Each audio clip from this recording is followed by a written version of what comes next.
দেখুন, আফ্রিকার জঙ্গলে সাপের সাথে কিভাবে লড়াই চলে।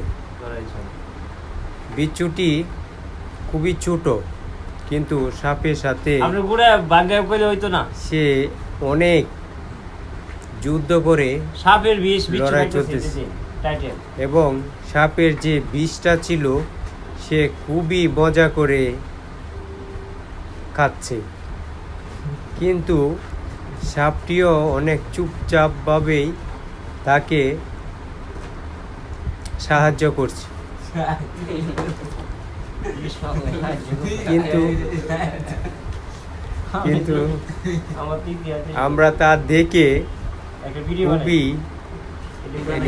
আনন্দ পাচ্ছি, মজা পাচ্ছি। কত সুন্দরভাবে ওদের মতো কাটছে। আপনারা যদি কিন্তু সাপটি অসহায় হয়ে পড়ে আছে। আনন্দ পান তাহলে শেয়ার করে দিবেন।